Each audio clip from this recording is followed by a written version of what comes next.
Clinic. You go back to those special times. You see him walking into the media center right now, smile on his face. You're going to read the body language. You're going to see how he comes in. But this will be a telling press conference, as most of them are recently with Tiger. Yeah, big smile for Tiger Woods. You think back to his debut, 1992, as a 16-year-old, interviewed by the great LA sportscaster Jim Hill, and just the cameras, the humanity that was following him then. Little did we know that his entire career would be like that. Went back and read an oral history of that first round back in '92 this morning. 140 pounds, and he talked about everything was fine, warming up on the range, that this is what he expected. It's the first time he was in the spotlight. He stepped on the first tee, and he said everything was fine. Nothing felt different. He said he got to the back of his backswing and felt like the club was 8 tons, which gives you an idea of what it meant to him now.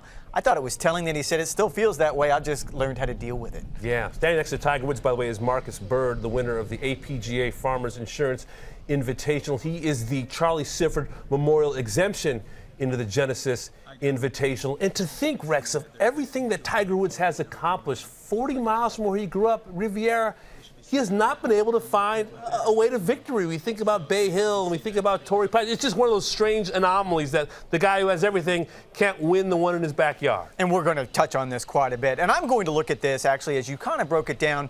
You can look at his career at Riviera. This is going to be his 15th start. But you can do pre and post 2008. Because essentially what happened is when he had to withdraw that year because he had the flu, he had a pretty good record. He had a couple top 10s. He'd had a runner-up finish at Riviera. Of course, the other runner-up finish didn't come at Riviera. Afterwards, there weren't many starts in there, and the ones that were bad. So it's hard to wrap your mind around exactly how this golf course didn't show up on his radar as one that, oh, yeah, I can definitely win there. Because he could win everywhere else. Yeah. And this is a pomp and circumstance, by the way, that Tiger deals with as the host this week. Jack Wall, a winner of the Collegiate Showcase, is a part of the week as well. Will Zalatoris has won it. Scotty Scheffler has won it. So it's not just about teeing it up this week. It's also kind of dealing with the things outside the ropes as well. It's the host with the most. I think you said it earlier in the show. Like, look, he's got a lot of things going on. We talked about going to LACC yesterday for a scouting trip. That was obviously important to him. You talked about having the press conference this morning, what he's doing right now. That's what a host does. It's a lot of work. He has dedicated himself to it. We touched on what it means to the foundation and why this is important to him. I don't know that we would have seen him in this event had it not been for the foundation. That's total speculation there on my part, but you get an idea of what this means to his foundation because he's here.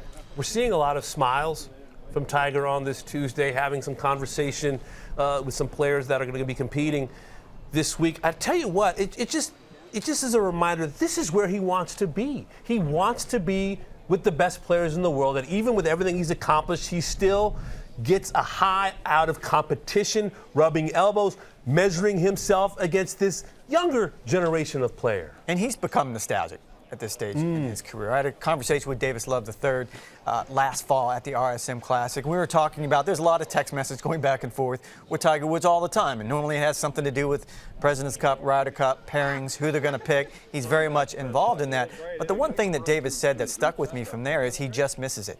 He misses being on the PGA Tour. He misses being around the players. He misses even being in a situation like this where he's relaxed and he's just talking golf with other golfers. Yeah, well, it's just amazing that this could have gone sideways and has gone sideways several times throughout his career. We thought we wouldn't see scenes like this and have Tiger Woods even in the field to talk about. Well, and at this point, you know he does not want to be a ceremonial golfer. That goes without saying. He's not showing up here just to stand on the first tee. Look, we saw it late in his career with Arnold Palmer. We saw it late in his career with